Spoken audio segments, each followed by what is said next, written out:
Alicia Beekman. I am a talent agent at DDO Artist Agency. We are a full service talent agency. That means TV, film, commercial, print, voiceovers, stage, basically anything you can think of. And we are in LA, New York, Chicago, and the Southeast Atlanta market. Out of curiosity, I know about half of you are from Australia. Can you put in the chat where else you're from? I'm just kind of curious of where we're all, or you can say it if you just want to unmute and say it. Or nothing. Okay, there we go. Singapore. Okay. I'm Jessie, and I'm from Say it again, Jessie from Pensacola, Florida. From Florida. Okay, awesome. And Singapore. Okay, great. Awesome. So that was a little bit about obviously DDO, but I specifically work in the LA office. I work in TV, film, and voiceover. Those are my areas of expertise. And I specialize in youth and young adults. So my kind of forte is young and emerging actors as they're first starting out and getting them through their first, first bookings, first TV shows, first big things. And I love it. That being said, I have worked in all areas of the industry. I have worked with adults. I have specialized in all those different areas that I named.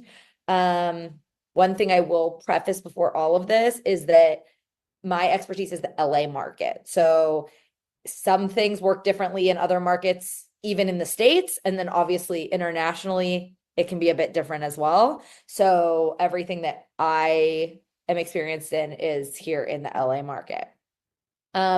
So I do have kind of a plan, but does anybody have any questions to start us off? I think what I'm going to do is the topic I kind of want to focus on is a big overarching topic of kind of like how the entire casting process works and where we fit into it, where casting fits into it, where you as an actor fit into it, all the way from the point of development of a show or film to shooting it.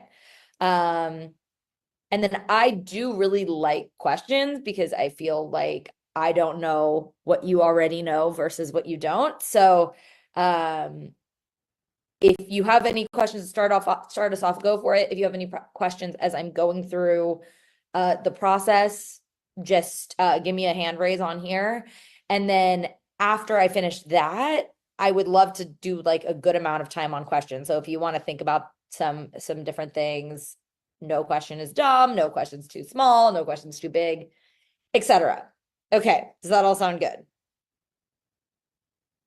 Does anybody think it doesn't sound good? Okay, this is always funny because I feel like I'm just talking to myself for an hour and a half, so please just participate. But that is why I like to see you too, because then I feel less like I'm talking to myself. Okay, cool. I'm assuming for the most part here, people are at early stages of their career, right? You're just starting in the acting world, more or less. Okay, I got some nods. Cool. So I'm going to try to be as specific as possible. If I use a word that you don't know what it means, I'm going to try to explain all of the industry words that I do use. But if you don't, just chat and say, what does this word mean? Sometimes I forget that words I use every day are not like normal people words. They're just acting words. Got it, Jeremy. Okay, cool. So from the very beginning of all of this, obviously there is development. So a show or a movie is sold to a production company and then to a network. Once that show is picked up, so that can either be, if it's a TV show, they might pick up a pilot of the show. Pilot is just one episode, first introductory episode.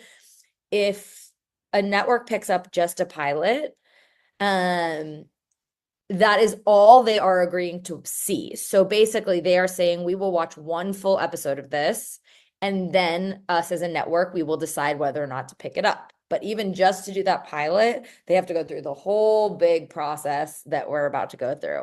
A show might be picked up straight to series, meaning, okay, yes, we're picking this up for 8 episodes, 12 episodes. That usually happens when there's big names already attached, whether that is a big name director or producer, or they have a big name actor. If there's a celebrity actor involved, they might trust it that it can already have a following and pick it up straight to series. Film either can be produced through a network or studio, or it can be produced independently and then go through the film festival circuit in hopes that one of the studios will buy it in order to distribute it. I will say right now, the development piece of it, not my expertise. So we're gonna kind of just float over that part. Two, we're gonna use a show as an example. So someone sells a show to Netflix, let's say. We can say that it is just a pilot. Let's say they've sold a pilot. The network, then either they have their casting team, but the show hires an independent casting director to cast it. So me as an agent, my relationships are with the casting director. My job is to represent a roster of talent, so all of my actors, and then to already have that relationship with the casting directors. So there's a new show. They hire a casting director to cast it. I'm just gonna pick one for the sake of this. Let's say they hire Ofiero Horn, Danielle Ofiero and Amber Horn, really big kids casting directors here in LA. They do a lot of like Nickelodeon and Disney and that kind of stuff. So let's say they hire Danielle and Amber. It is the show and the network and the casting directors, Danielle and Amber, all sit down together, and the casting directors have to learn this project front and back. They have to really learn and understand all of the characters that they're looking for. So together they create what's called a breakdown. A breakdown is usually through one of the casting websites. It's what they send out that has all of the information that we know about the project and a breakdown, that's why it's called that, of all of the characters that they're looking to cast. I will add in as well that this process is actually very similar even for commercials. Obviously, it's a little different scale, but same thing. They've hired a casting director, they've sat down, they really work out all the different roles that they're going to cast for that commercial, and then they put down a breakdown. So in a breakdown, I am pulling one up so that I can look as I'm saying it to you. They basically list all of the information that they can share with us. So the name of the show, if there's a name already, what kind of project it is. So I happen to be on, there's a spinoff of the show Suits that's coming out. So that's what I happen to have here. It's called Suits LA. So this says 1 hour episodic. It's for NBC. It is SAG-AFTRA, meaning it's a union project. SAG-AFTRA is the actors union here in the States. It has a list of the executive producers. It has who the director is, who the writer of this episode is, who the casting director is, who the casting associate is, where it's going to shoot, which is LA, and when it's going to shoot, November 8th through 22nd. There's usually some information in there talking about how they're equal opportunity casting. There's no discriminating. Please submit everybody. And then sometimes there is a description. This particular one I'm looking at doesn't have one, but let's say it's like a new feature film or something. They may have like a paragraph description about what it's about. And then it has a list of all of the characters they are looking to cast. So let's talk about this a little bit. Casting and the show will sit down together and they will write this. It sometimes is super vague, like especially when it's a smaller role, right? It might be like person shopping, like that could be the name of the role. And it might say 20s to 40s, any gender person shopping. Okay, super vague. Or it might be super specific, even if it's a small role. It might be someone that is a specific ethnicity, speaks a specific language, has a very specific skill. With kids, the age hopefully is a little more specific, at least with kids. Might say maybe the character is 10, but they want somebody that's legally 11 at least for labor laws. So it can be really specific and it can be really vague. It just depends on what they're looking for. The other really important bit of information that comes out in a breakdown is the size of the role. So, for commercials, you either are a principal in a commercial or your background. Most agencies, at least big name talent agencies, are only submitting on roles that are principal. It doesn't matter for commercials how big the role is outside of that. You could walk by, or you could be the host of the commercial that says all the things.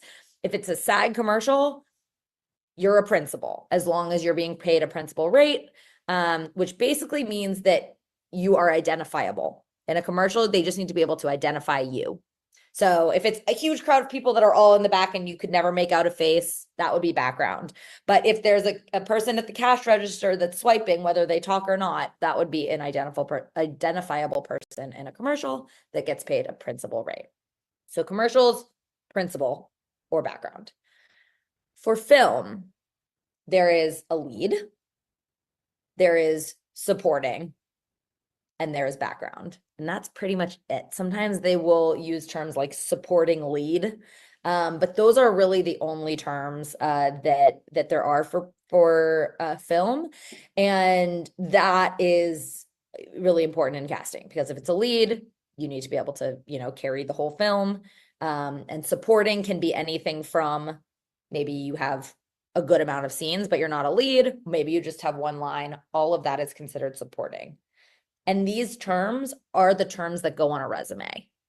So that's one of the reasons why I'm explaining them carefully now. When you have a resume, when you're making a resume, and we can talk about resumes later if you have questions on that, and you put what the project is, your next one says either, if it's a film, it says either lead or supporting.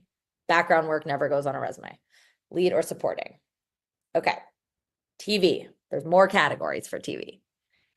So for TV, you have a co-star, which is the smallest size role, a guest star, or a series regular. It can be a co-star, can be recurring, so that means it's in more than one episode. Then it would be called a recurring co-star or a recurring guest star. I am going to use, let's use Grey's Anatomy as an example. Hopefully people vaguely know Grey's Anatomy, at least like the format of the show. The series regular cast are the people that are in basically every episode or every episode. They're the people in the opening credits. They're the people that you know and you follow their story throughout. The guest star is going to be the main one-off person in that episode. So if the episode is about a couple that gets in a car crash and then they go to the hospital and the whole episode is around them and their recovery and their treatment, they're probably going to be the guest stars of that episode. It means they are super essential to the story. A co-star usually does still speak, though there is such thing as a non-speaking co-star, but that could be, let's say, while those people are in the hospital and their family is there with them, maybe one of the attending doctors comes in to tell them something about their treatment, like don't forget to take this medication, and leaves. That would be a co-star. It's usually just a few lines at most. Basically, their interactions are not essential to the plot of the story, and that's what makes it a co-star. When you get to series regular, so all of these other ones, co-star, guest star, even if they're recurring, you could be a recurring guest star in 10 episodes. But what makes you a series regular is that you're under a big contract. So a guest star, if they are booking a new guest star, let's say they're starting season whatever of Grey's Anatomy, I think it's like 25. It's a lot of seasons of Grey's Anatomy. The new season might come out and they might release a breakdown that says major recurring guest star, like will recur throughout the season.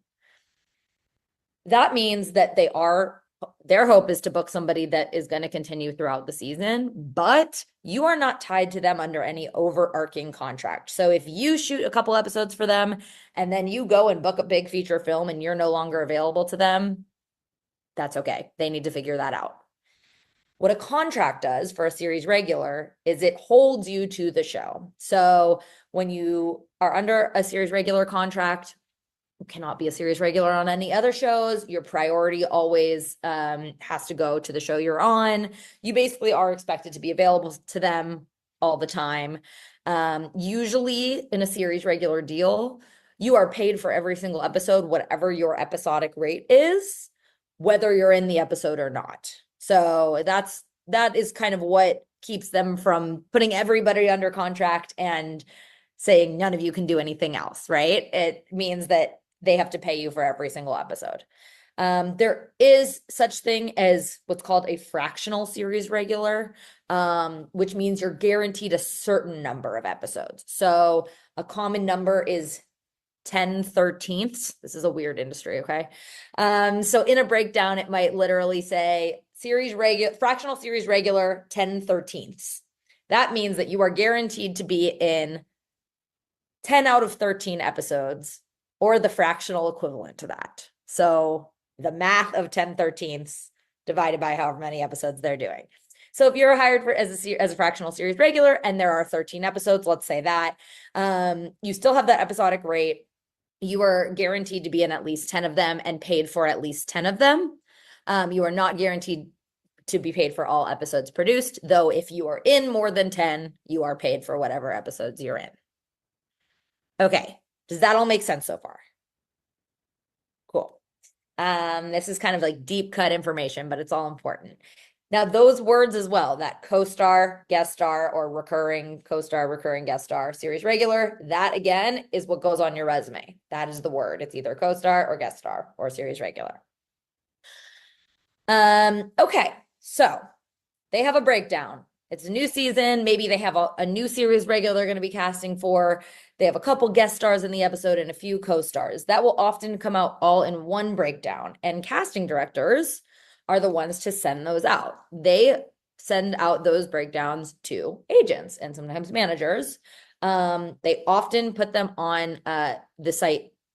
On our end, it's called Breakdown Services. On an actor's end, it's called Actors Access. So we will literally get an email that says there's a new breakdown for Grey's Anatomy or for whatever this new show is.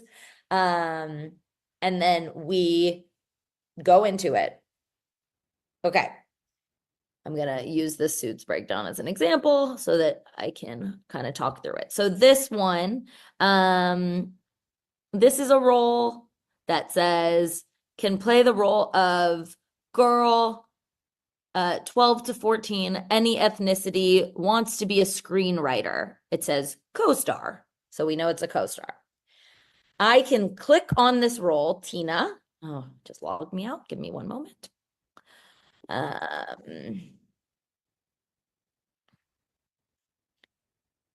can click on this role. It brings me to a search page. I can click autofill. It's going to fill in the basic parameters of the role. So I have here that this is looking for a woman, or transgender woman is also checked off here. Between the ages of 12 to 14, every ethnicity is checked off because they're open to any ethnicity. And then I can press search. Every single actor that I represent that fits those basic parameters will pop up. So I now am looking at a list of all of the girls that I represent that are 12 to 14, any ethnicity, that could potentially be a fit for that role. From there, depending on what the role says, I decide who I want to submit. So for this one, this is a co-star. I actually can also, on that last page before clicking search, I can go to a folder that I have my actors in that says that they will do co-star roles. As you go about your career, you are at different levels. So when you start off, the traditional trajectory of your path as a TV or film actor is that you start with smaller roles, right? Doesn't always go that way. I have people who their first booking ever has been a series regular, but the traditional path is that you start off by booking smaller roles. So that would include co-stars. After you book a couple of co-stars, you don't want to keep doing co-stars forever. And this is the conversation once you're at that point in your career, that you talk to your agent about, you get on the same page. Okay, I think I'm beyond the point of co-stars. I want to be doing bigger things. And at that point, we stop submitting you on co-stars. Or let's say you do a couple co-stars and then you book a guest star or you book a recurring guest star. We don't want you doing co-stars anymore. No reason to go back and have a one-liner in a TV show after you have proven yourself as an actor. So I have my people in folders based on who is willing to, is willing to / should be doing co-stars. And then it kind of goes the same way, the opposite way. When you're first starting out, you very possibly, most likely, are not ready for a series regular role or a lead in a film. That is kind of a whole nother level of actor, right? You have to be able to fully create this character, carry an entire show, carry an entire film. Don't get me wrong, some actors jump in and they're ready for it. Others, as they're starting training and such, are not. So I have a folder of my people that are ready for series regulars or even ready for guest stars. So I can separate it by that. And then all of my actors that fit those basic categories will pop up. I see their profiles on your Actors Access profile or whatever casting site it is. You have headshots. You have, hopefully you have media. So either a reel if you've worked before or a couple of self-tape scenes to show what you can do. So you have some options on there. You have a resume on there. You have your skills on there. So let's say this role also in there said, maybe this is a karate kid and they have to be an expert in karate. I can actually go and click expert karate, search, and the people that have that will pop up. So then from there, I decide who to submit. When I submit, I can pick which headshot I want to use. Obviously, if I'm submitting on a role in Grey's Anatomy where somebody is getting in a car accident, I'm going to be picking a very different headshot than if it's a Disney Channel show or even a sitcom or whatever, an adult sitcom. These are going to be very different. A horror film is going to be very different than an indie coming of age film. So I pick the headshot based on that. I pick which media I want to use. So if you have a comedic tape up on your site and a dramatic tape, I will submit accordingly based on what makes sense for this. I select anybody that I want to submit. That could be one person, it could be 30 people. It just depends how broad the role is. But it is my job to submit anybody for that role that is right for it and can handle it, that I represent. So I select everybody, let's say it's 10 people, and then I press submit. Casting then gets the submissions from all of the agents and managers that they've sent it to. Usually they send the breakdown to everybody, but they may not see people from every agency. Obviously, casting, we have relationships and casting trusts certain reps more than others. So they usually start with their stronger agents on their list and then kind of go down from there. You also, by the way, as an actor with a profile on Actors Access, you also have access to some breakdowns. Usually they're smaller projects. It's things like short films or student films, things like that. You're usually not seeing those big breakdowns, like you wouldn't see the Grey's Anatomy breakdown.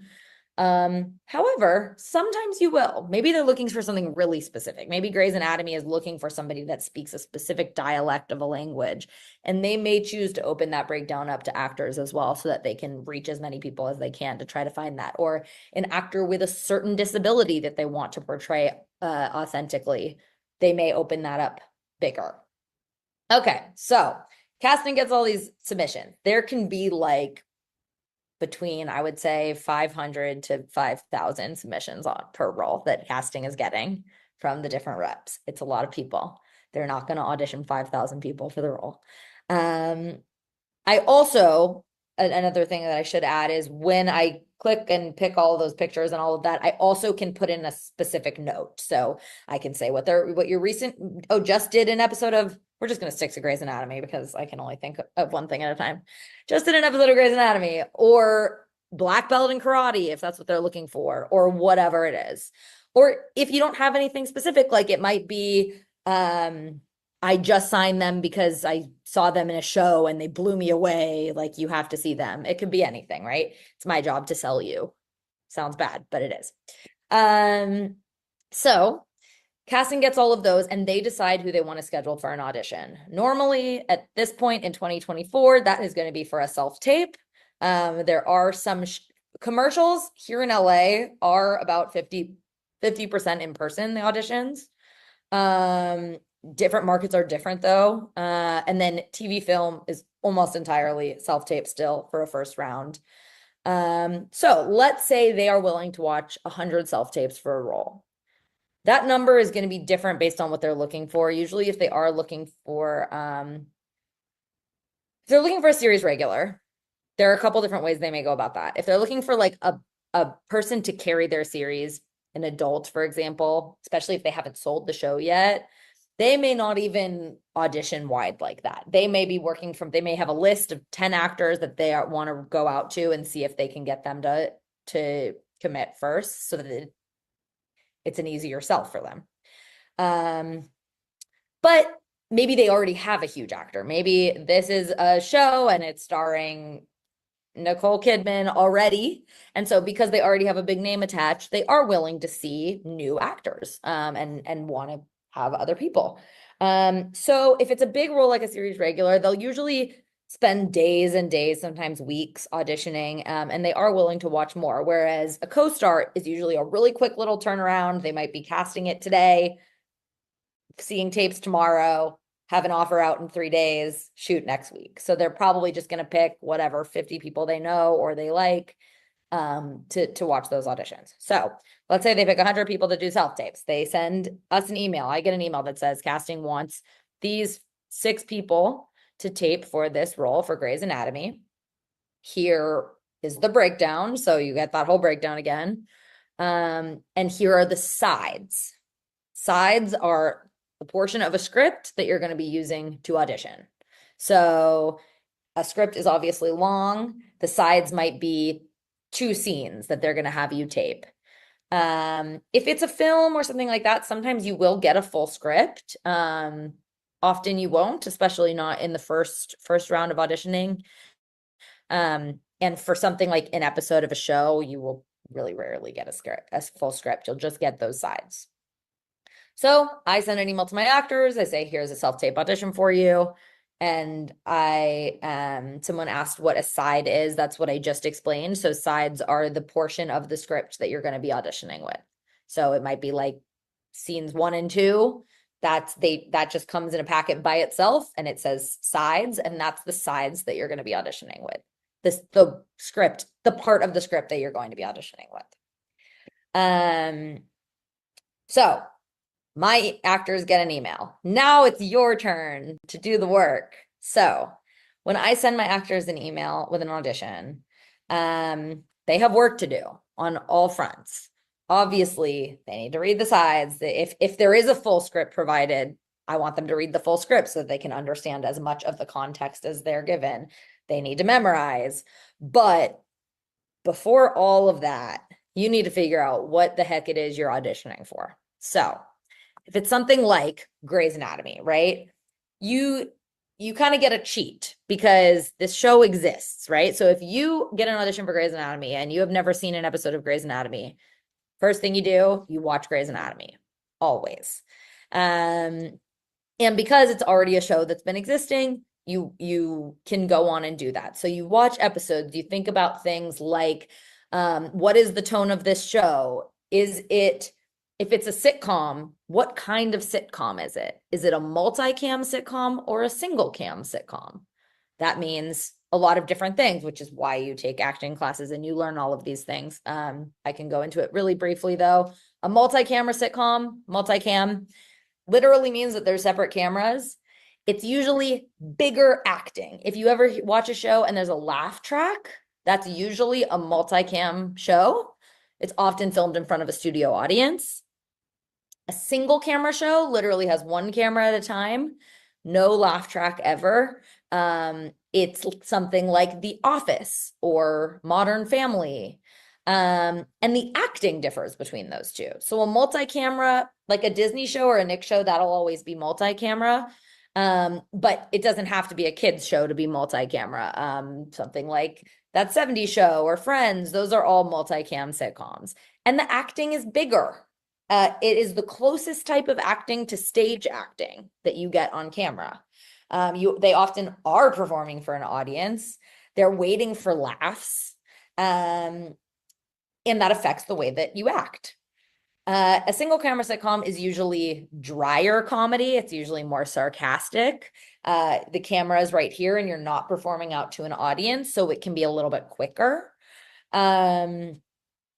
So those are the two main types of TV comedy. If it's not a comedy, if it's a drama, what kind of drama is it? Is it a procedural? So every episode is different. Is it a streaming horror show? All of these things affect how your acting will be. You want to pay attention to things like how quickly are they talking? How out there do they get with their character? How animated are the characters? Things like that. You're looking for who they generally cast on the show and what type of actors and how they're normally reading and how they're normally directed. For something like Grey's Anatomy, like I said, easy. It's there. You can find it. So many auditions that you get, though, won't be. They might be brand new shows. It might be a feature film. So that's why you're sent all of that information on the breakdown. The producers, the director, the writer. You need to go to IMDb, the Internet Movie Database. You look up those people, every single one of them. You look at past things that they've done and you watch them. This is all before you do any kind of TV or film audition. Usually people produce really similar type of content. So if somebody usually makes a multicam sitcom, they generally continue to make multicam sitcoms. Sometimes people, you can think of those typical comedic actors that do more like big slapstick comedy versus actors that do more single camera grounded versus actors, and this goes for directors, producers, writers as well, that only do like really intense, dark stuff. It's rare that somebody does two totally different types. They generally stick in the same genre. So you need to be watching that and thinking, okay, what type of actor does this person usually want in their stuff?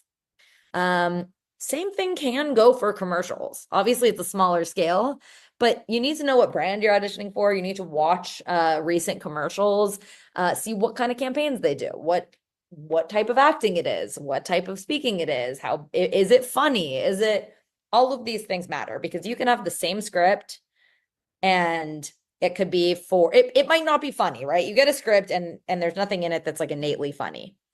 But if it's for a comedy, you need to make it funny. You find the funny. If it's for a multi-camera show, you make bigger choices. If it might be the exact same words, but it's not for a comedy, it's for like an intense drama or it's for a procedural where they are talking faster and it's dark and there's nothing funny about it. All of this goes into your auditions. And if you don't do that, you just get the script, look at the character description, memorize it, you are guessing all of those things. And you actually have all of this information at your fingertips to make that audition at least as specific as you can. Any information that you do not have, you make up. So obviously, depending on how far you all are in your training will teach you to do all of these things to create your character, right? Who are you talking to? What is the environment? What's the background of your character? What's the background of the other character? Sometimes you are told those things. If not, you need to make those decisions and commit to them. Basically, if you do that with all the information that you have, and you make a choice, you want to make a strong choice because they're now going to watch 100 self-tapes of probably similar looking people reading the same script. So what are you going to do to make that stand out? And the answer is you're going to make big acting choices. You're going to bring a character to life in a way that somebody else is not going to be able to because you are the only one that is you. Then at that point, when casting is watching, you might have made a really strong choice that is absolutely wrong, but casting noticed you and they think, oh, that was interesting. It's not where we're going to go with the character, but that was interesting. I'd like to bring them in for a callback so I can direct them and see if they can get the character how we want to. Playing it safe is not going to get you a callback. It's not going to book you the role. And that's really true in any type of acting at this point. There's especially the self-tapes, you're up against a lot. So it's bringing yourself to every role, bringing it to life, making it your own in a way that even if it's not what they end up wanting, that people are impressed. You've just made fans. They've said that was a really interesting choice that that person made. Because as somebody who I don't have to watch 100 of the same tape, but sometimes I have to watch 10 of the same tape. And I'll tell you, by like the fourth, they get old. So the people that make bigger choices are the people that wake me up like, oh, that was good. And I can usually tell who's going to get a call back from those. Okay. So you've done all of your research. You have memorized your sides, your script. You have put all that background into it. If it's something like a big TV or film audition, you want to have a coaching session with an acting coach before recording, just to kind of give you another perspective of it, right? You already have done all this work.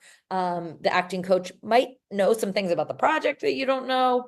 They can kind of help you fully form that. Obviously, if it's like a commercial audition, something like that, you're not going to pay and have an acting coach work with you on it.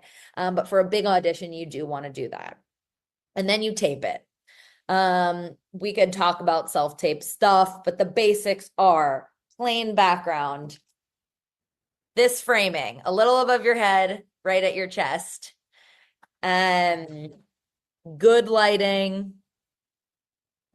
That's pretty much it. I mean, I wouldn't go crazy about the self-tape things. People really, I think, overthink it. As far as I'm concerned, you just don't want anything to take away from your performance. You don't want casting to open your tape and think like, oh, that lighting is bad, or like, oh, that's a distracting background. But they're not going to sit there and be like, that camera doesn't look high enough quality to, they don't care about that stuff. They just want to be focused on you and your acting. Okay, you tape it. It's fantastic. You send it into me. I watch it. I might say, okay, good try. Let's try this again. I don't think you did your research. You didn't read this at the right pacing, whatever. Or I might say, fantastic job because you did all the work you were supposed to. It's really good. It's funny. I laughed. I'll tell you that. And then I send it into casting. Okay, from there, it's casting's job to lower that down. So let's say they have 100 tapes. There may or may not be a callback. For smaller roles, like a co-star or something like that, there are no callbacks. Commercials can go either way. There usually are commercial callbacks, but not always. If there is a callback, then they may lower that to, let's say, 15 people to do a callback. That is usually going to be a Zoom at this point. Sometimes in LA it is in person. Sometimes it's another self-tape. If there is not a callback, then they send their selects. So casting directors are the people that watch all the tapes and pick let's say they picked their top 10, and that's who they send up to their client, which is going to be the people involved in the show, right? It's going to be the director, the producers, and then potentially the network as well. And then from there, it's those people that make those big decisions. What they might do is pick their top 4. They say to casting, okay, we want to pin these 4 people or put them on hold or put them on a veil. Those are all words that we use in this business. That basically means you are one of the top choices. They are triple checking that if they decide to hire you, you are going to be available for them. You are holding. So I get an email from casting. It says, hey, great news. We want to pin this actor for the role of Tina. These are the dates. Please confirm. I call my actor and I'm like, hey, great news. You're pinned. And they say, great, I'm confirmed. I confirm with casting. Then casting can say to their team, yep, they are all good. Those 4 people, that's when kind of the next level happens. That's when they would do things like check your social media and make sure it's okay. They might, depending on how big the role is and what the network is and all that, they might do different kinds of research on you or your acting, or they may just be sending the audition tapes around, just depending. Okay, they decide who they want to cast, and then they call me and they say, great news, your actor got the part. If it's a co-star or a guest star or a supporting role in a film or anything like that, that's how it goes. I then get to call my actor and say, you booked it, which is by far the best part of my job. And then they work. However, if it's a series regular or often a lead in a film, there's a whole nother level to this process, and that is called testing. So, new show, they're looking for series regulars, okay? We've gone through all those different levels of the process that I told you about. They're down to their final 4.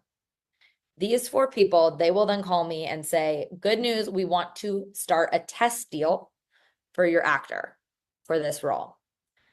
What that means is that I'm about to negotiate an entire series contract for my actor as if they are going to book it.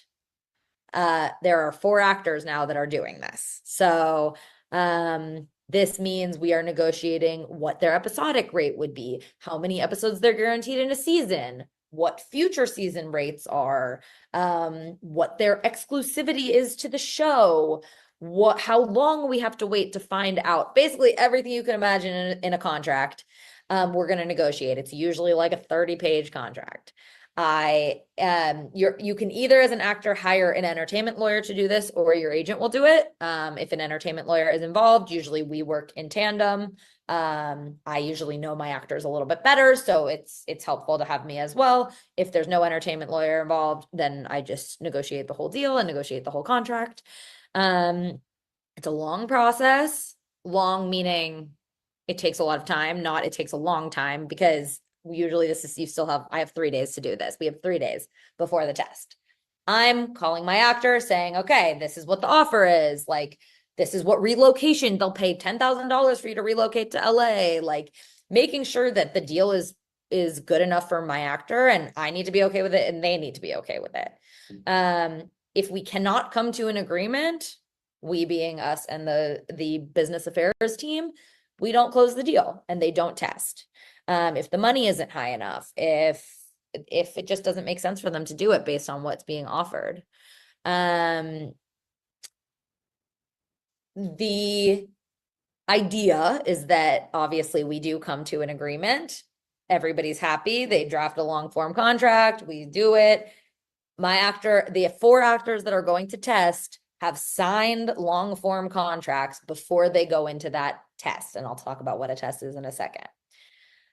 Okay, a test is the last audition.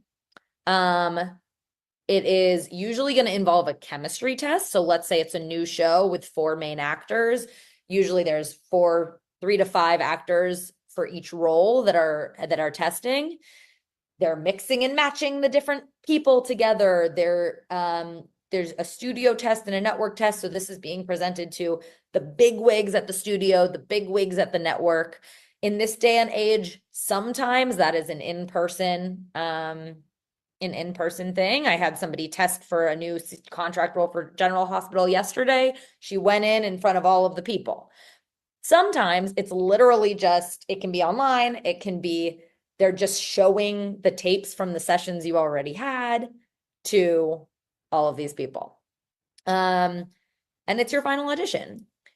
The reason they have us do that whole contract beforehand is so that we, and as agents and the actors, don't end up with leverage. So basically they do that final audition. They decide, this is the guy, we want him really badly. And I say, great, if you want him, you can pay him $1 million an episode. None of that. I can't know that they want him. I can't know that he's the first choice because I have that leverage then. So the whole deal is done. They do the test. Usually they have 10 days between when they test and when they tell us, like when they either have to, what's called exercise the contract. So that means they're calling and saying, yep, it's him. Your contract is now exercised. He's under series contract, or releasing him from the contract, meaning all of that work was for nothing. And 3 times out of 4, that's the situation. But obviously the hope is that you have that whole contract negotiated, you do the test, you book it, and then you're good to go. With a feature, it works like that as well. With a pilot, how we mentioned, pilot is just 1 episode, right? To see if the show is see if the network is going to buy more episodes of the show. It might be a pilot contract, which means there's 2 options to exercise. They can call after that test and say, we're exercising their pilot option. So that means, yep, it's you. We're going to shoot this pilot. And then in that contract, there's a thing that says they have XYZ amount of time. It's usually like 6 months to then tell you whether or not they're going to exercise the full series contract, meaning they shoot the pilot, you booked it, and then whether or not the network's going to pick it up. Okay. You shoot it. We're all happy. Hopefully it goes to series. You work forever and you become a big star. And that's kind of the goal. Okay. Questions on any of that? I do have one question here. What might they be looking for on social media? I mean, people, for the most part, especially if it's a small role, it's not like they're scouring your social media. If it is something like a kids show, they might be to just be making sure that everything that's online is appropriate, that you will be representing their brand well. That goes whether it's a kids show or not. Just when they Google you, that nothing crazy comes up because you're going to be the person representing their show and therefore their studio and their network.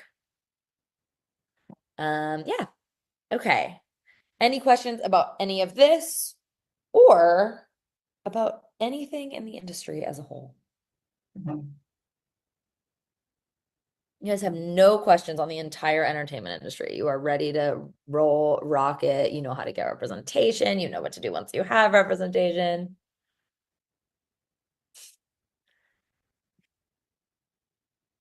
Okay, I don't believe you, but I can talk about something else. Hello. Hi. Hi. Sorry, I came in late. Been Oh, moving no house. worries. Hi. No, just like with representation. Like, I mean, it's a pretty basic question, but I guess it's the most important one. How do you find representation? Like, you just find agents, send over your CV. I guess I'm in Australia. I'm in Byron Bay, so I'm not. Sydney's probably. Oh, there's a fair bit of filmmaking in Byron these days. But yeah, that's the big thing. How do you get an agent? Do you know they're a good agent? I guess you ask around. I'm not sure. Okay, let's talk about representation.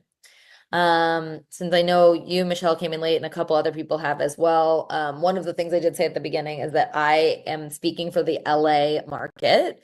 So everything I'm going to say applies to the LA market for the most part, the States, but it could vary, and my expertise is not abroad. So just to know that as I'm saying all of this. Okay, so first things first, before any representation happens or anything like that, you need to be in class, which obviously you are all here. So that is step one. I love that Next has these like business of acting classes as well, so that you can learn kind of ask these more business questions. You need to be in acting classes as well, though. So you need to be working on your craft so that when you get representation, you are going to be ready and able to go into auditions and book and feel confident about that.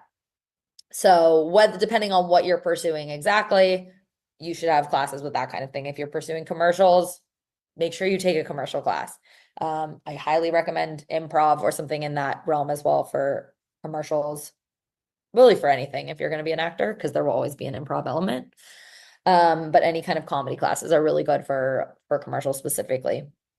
For TV film, scene study classes, just any kind of general acting classes. You want to know how to break down a script. You want to know how to look into all of that information I just talked about for the last hour, right? Like what to do when it says 1 hour procedural versus half-hour multicam. Like if those words are gibberish, like that's what you need to be learning.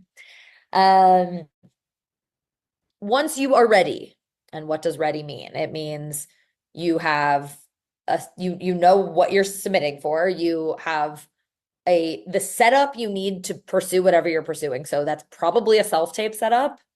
You know the basics technologically that you're going to need. If you are auditioning commercially or locally in a way that auditions will be in person, you have the availability and means to do that, to make it physically to auditions and or to tape auditions. And you are trained. Then it's time to submit. So in the United States, our actors union is called SAG-AFTRA. Any legitimate talent agency will be franchised either by SAG-AFTRA or an organization called the ATA, which is the Association of Talent Agents. An agency needs to be licensed legally, and being franchised by one of those two is kind of the standard of a legitimate agency here in the States. I don't know for other places abroad what those organizations are, but I'm sure there are similar unions or organizations that have a list. You can for here, I always say go to the SAG-AFTRA website. Look, there are lists. You literally can put in your state. Again, it's the states, but like you put in your state, and it'll give you a list of everybody that is franchised. And from there, you just want to do your research. So ways to research. I mean, you obviously want to Google it. Like places that are scams will often pop up in Google and have like Reddit conversations about how they're scams. You want to look at their IMDb profiles. As you pursue this, you're going to want to pay for an IMDb Pro account. You just claim an account in your name, and then you literally can look up all these agencies' rosters and things like that. You can look at their social media. Some agencies will be active on social media, some won't. You can look at their websites. Some have more detailed websites than others. But all of these are ways to kind of get a feel for the vibe of the agency, and kind of get a list together of agencies that interest you. If you do, talking to people is always good. If you have friends with agencies, like finding out what their thoughts are. And then every agency should have information somewhere online on how to submit to them. This sometimes is clearer than others. Usually it will be like an email submission that will include a headshot, at least one headshot, and a resume, at the minimum. Headshot, we can talk more about headshots if you guys would like, but the headshots really should be professional acting headshots. It's a little bit of a catch-22 because headshots are expensive, first of all. And when you submit to an agency or you sign with an agent might have very specific ideas of what they like. So they might say, these are not good enough. I need you to shoot again. But also, if you have amateur headshots or something that doesn't look good, it's going to be harder to get representation. So you have to balance between those things. I also recommend if you're ever going to submit photos to an agency that you feel are not good enough, you can always say in that email, I am ready and able to have a full headshot session with whoever you want. Say something like that so that they know that these headshots aren't good enough, but you're going to fix that when you get representation. A resume. Acting resumes are a very specific format. Again, Google is your friend. Google acting resume.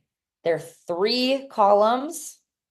I was kind of talking about this a little bit when I was talking about the different kinds of roles, right? It's separated by type of project. So it'll say like you'll have a television section, and then you'll have a film section, and then you'll have a commercial section, though a commercial section will always say conflicts available upon request. You don't put commercials on your resume. Maybe a voiceover section, a stage section, whatever areas you've worked in. 3 columns, the name of the project, the type of role. So that's everything we talked about earlier. So that would be either supporting or lead for a film, and then co-star, guest star, or series regular for a TV show. And then either the director or the studio or the network. So it could be Netflix, it could be Shonda Rhimes, whatever it is, any of that is fine. Sometimes 2 is okay. You could put a slash. And then at the bottom, you usually have a skills section as well. There should always be a training section on your resume. Again, you guys are all first starting out, right? So you might not have much to put on your resume. Training is the most important thing. Like especially for me, right? I work with young people. So obviously when I'm signing a 7-year-old, like I don't expect them to have done movies and TV shows already. Sometimes they have, but the first thing I look at, even if they're little, is the training. Who have they coached with? What kinds of classes have they taken? That is the most important thing. So no matter what, training. And then even if you're just starting out, like, have you done community theater? Have you done anything that relates to this industry? Like if you have done community theater, that can go in a theater section. If you've produced your own film, like you can put that in there. If you've submitted for local stuff and done local student films, like you can put that on your resume. Just anything to show that you have been working to pursue your craft, even if you haven't booked anything big yet. If a resume is not in that standard acting resume format, I often will delete the submission. It shows that you are green, meaning you don't know what you're doing, which is fine. That's why you're in these classes. Everybody starts green, but you want to understand those basics, like what your resume should look like, what a headshot should look like before you go into the professional world of it, which is submitting for representation. Okay, go to their website. There will be like a submission to how to submit section. It's really important to follow those directions. The last agency I worked at, I've been with DDO for about 6 years. The agency I was with before that only took hard copy submissions, which is crazy. I don't know if they still do, but it was 2019 and you still had to physically mail in your headshot and resume to the mailing address, and anything we got online, we deleted. I think that's nuts, but if that's what they want, that's what you do.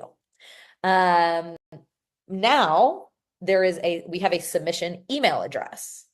I get to my personal work email probably 5 to 10 submissions a day, and I delete them immediately because you cannot follow directions. It says one thing, it goes to a different submission inbox. So just make sure that you are looking for submission instructions. If there are no submission instructions, which there really should be, then sending, just a headshot and a resume. If you're looking for commercial representation, a headshot and a resume can be sufficient, though I would always recommend sending a self-tape of yourself doing a commercial. And then for TV film, I think you should always include some kind of self-tapes with a submission. If you're submitting for TV and film representation, how are they supposed to know that you can act, right? You are selling yourself. So again, nobody's expecting you to have a high quality reel as you're first starting out, but to prove that you're good, to prove that you've trained, to prove even that you have a good self-tape setup and what you're going to be submitting looks good. Just tape a script, tape 2 scripts, tape a comedic script and a dramatic script, do it in a self-tape format and include that with your submission. Then they know that you know how to self-tape, it's going to look good, and that you're talented and you're good. The other thing is sometimes people do like cover letters or put some stuff in the body. If you're going to do that, just make it short and sweet, make it personalized. Sometimes I get very generic ones that I can tell were sent to every agency, but I do like when someone did a little research on me, I like want to submit to DDO. I'm a huge fan of Wizards of Waverly Place, and I know that you represent the lead in the show. And I think I'd be a great addition to your roster. Here's my headshots, my resume, my footage. Done. Short and sweet. Not anything long. I get so many emails that say like, imagine a mix of these 3 actors. And when I was young, I started and I dreamed of get it. Like, don't do that. We get a lot of submissions. Yeah. So read the instructions, submit how they say to, and just make sure they are legitimate. You never ever, okay, at least in the States, but even abroad, I can't imagine you do. You never pay anything upfront for representation. If you are looking to sign with somebody and they say it'll be $1,000 to sign, or okay, you just need to take our class, that's $500, or you sign up with the studio and you take these headshots for $1,500, like anything like that is a no. It's not even just a red flag. It's beyond a red flag. That means it's a scam, okay? Getting representation does not cost any money. Some places I know, like in Canada, there's like it is standard that they'll have you get like a website that costs $30 or something. Like little things like that might be okay, but anything more than that shows that it's a scam, and there are thousands and thousands of companies out there that will do that and will ask you to do that. And it's hard to say no when you feel like there's an opportunity, but know that if they are asking you to pay any money up front, it is a scam. It is always free to submit, and it is always free to get represented. We make our money off of commission, meaning we work for you for free until you book. And if it is anything else, that's a no-go. Does that make sense? Cool. I can also talk about the difference between an agent and a manager, but before I do that, does anybody have any other specific questions related to anything? Okay, I have a question in here. I'm going to read it out loud. Hi, I'm planning to move to the US when I turn 18, but I'm a little nervous about whether it'll be the right choice. if it makes a big difference for booking acting jobs, do you think it sounds like a good idea? Okay, great question. So a few different parts to this. First of all, I always recommend starting where you are. So it's always better to be a big fish in a small pond than a small fish in a big pond. So whether that means you're like the closest local market to you, so in whatever country you're in, let's say you're in, I think you might be in Singapore, is that right? Okay, whatever. Wherever you are, even if you're in Australia or if you're in a smaller market in the States, like you live in Ohio, you should get whatever local representation you can get first.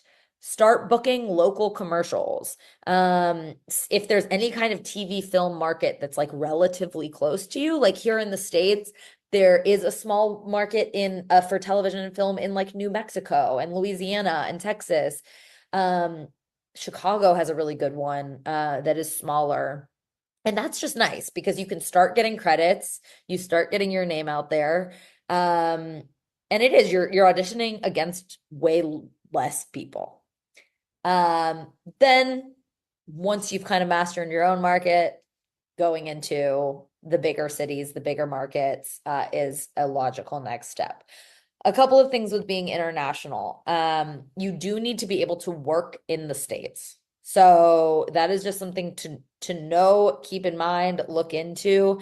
In order to book acting work in the United States, you need at least what's called an O1 visa, preferably a green card, obviously, or citizenship.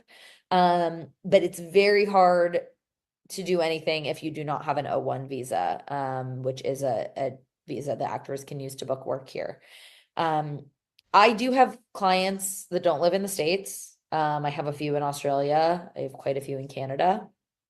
Some do have O1 visas, so even though they live abroad, they can work here. A couple do not, but for the people that don't, they're already a pretty big deal in their own country. So I have a pretty big star from South Africa, and he cannot work here yet. But because he already has those credits under his belt, I can submit him for really big things here. And if he booked like the lead in a feature or the lead in a series, then the studio or network could help him get that visa. But they won't do that for smaller roles. So if I just sign somebody who doesn't have credits in their own country, like I can't be booking them on like a co-star or a supporting role in a movie because they won't be legally allowed to work here, and the studios won't help them get that visa. So for whatever country you're looking to work in, you definitely need to look into those laws and the labor laws. So that's kind of the first like basic thing of don't move here for acting. If you want to move to the States, move to the States. We have our pluses and minuses, but if you're going to do it just for acting, don't do it if you can't work here. Or if you don't have kind of a plan, you're not working with it's an immigration lawyer that you can work with to try to get that, but it's not easy to do. It's much easier if you do have credits in your own country, even to work with an immigration lawyer and try to get that rolling. But in terms of being where you want to work, it definitely is easier to be where you want to be working. So for commercials, we only sign people that are physically living in Los Angeles. Again, about 50% of commercial auditions are in person. So definitely not abroad, but even somebody who lives in Arizona, just a couple hours away, you're not gonna, we find out, the night before, you're not gonna be able to come in and make an audition. And then sometimes even the turnaround for an actual job for a commercial would be is really short. So we only work with people that are here. For TV film, we do have actors all over the country, but it is easier when you are here. There are some shows here in LA. There are some shows that when they send the audition, it says on the audition, a lot of times it says must be a LA local hire. The term local hire is a good one for all of you to know. Local hire means you are willing to work as if you were local, meaning they will not pay to travel you there and they will not pay for you to stay there. If I have a client that books a big series or something like that, we do negotiate flying and where they're staying and how much they're getting paid to relocate, or even for something like a really big guest star or something, they might know from the beginning that that client lives in Atlanta and they're going to cover to fly them here and to stay in the hotel while they're shooting and all of that. But if you're working as an LA local hire, it means, yes, of course, you'll be paid for the work day, but you are expected to get there on your own and to put yourself up in lodging. Being a local hire in a place is super important.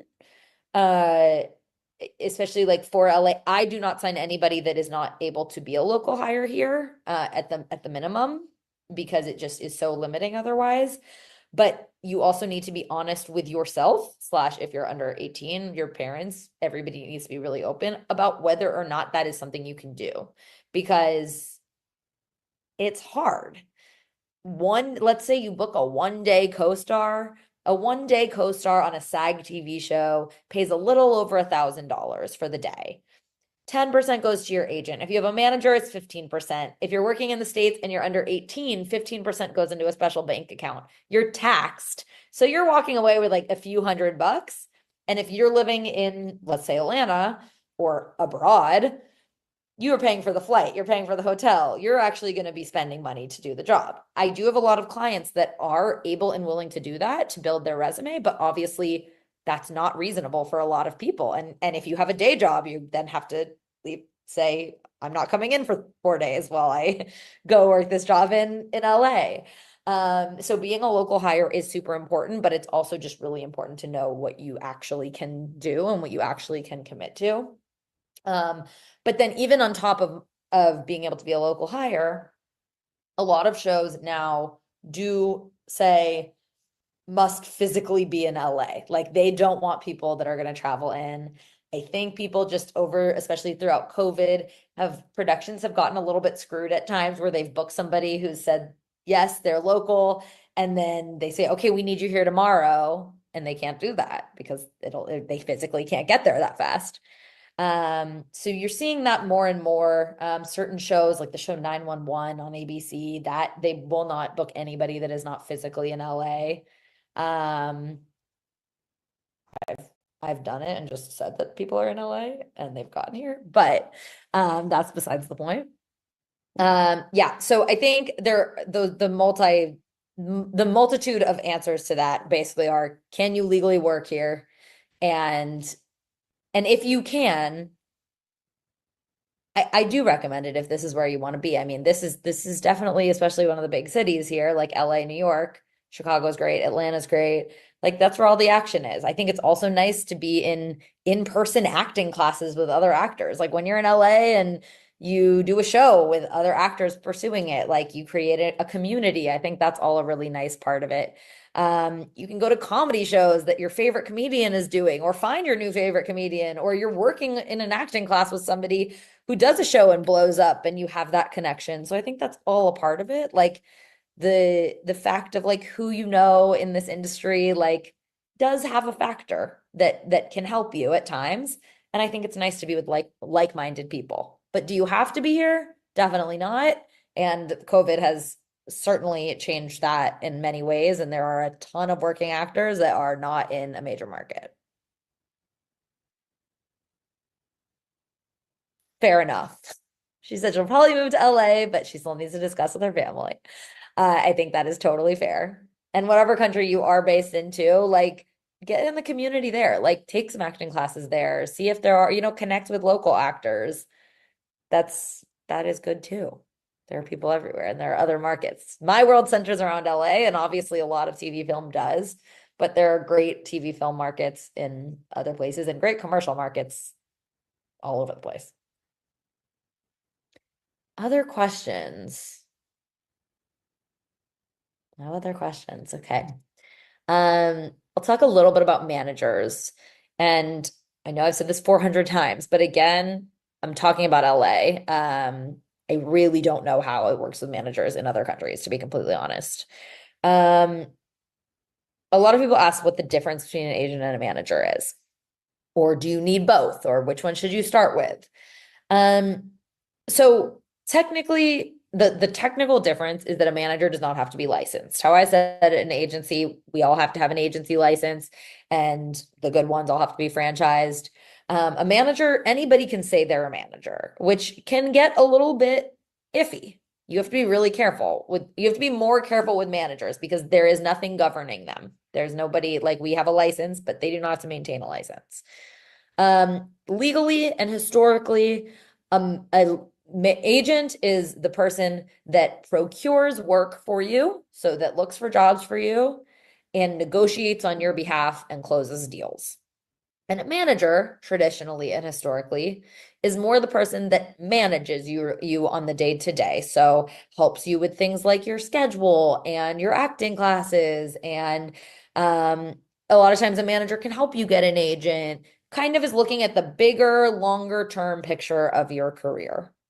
There's been overlap though over the years. It used to be that managers didn't procure work, but now any good manager is also submitting you on jobs and pitching you for jobs alongside of us. And we love that. When I have a client that has a really strong manager that I'm close with, it's great. A new role comes out and a manager will text me and say, "Hey, did you see this role for Tina?" Is the name we were using before. "Do you see this role for Tina? She's perfect for it. Have you pitched her yet? I'm going to send a pitch right now. Will you follow up tomorrow if we don't have a time?" We work together. We just want to get everybody in the room. When that client sends a self-tape and I watch it and it's not good, it's easier for me, if it's a manager I'm really close with, to be like, "Hey, did you watch this tape? Like, it is not funny enough. She didn't make big enough choices. Fix it. Help me fix it. Help her fix it." And then it's the manager that's more like, okay, talking to the client, "Who are you coaching with? This didn't work. What did, and kind of does more of the hand holding for me, where I am more, usually a manager's roster is smaller than mine. So I am more working for more people and working more heavily on projects, whereas a manager is kind of hopefully helping you more on that day to day. However, and I'm sure managers can say this about agents too, but a lot of managers don't do that much. Managers generally take a bigger percentage than agents do. Agents in the States take 10% on any union jobs. The standard is a 10% commission on union jobs and a 20% commission on non-union jobs. But obviously the goal is that you're doing union work. So our commission is 10%. A manager usually takes 15%. And I work with a lot of managers, and many of them don't do that much. I'm still the one that's doing all that hand holding for my client. I'm still the one that's talking to them directly. When I have a great manager working with my client, it is absolutely an asset to me. It's an asset to the client. But often I find that they're just kind of nowhere to be found when I need them. And I don't necessarily know how much they are working with the client. You should be talking to your manager, in my opinion, often, especially like more than you're talking to me, and I'm talking to you a lot, me as your agent.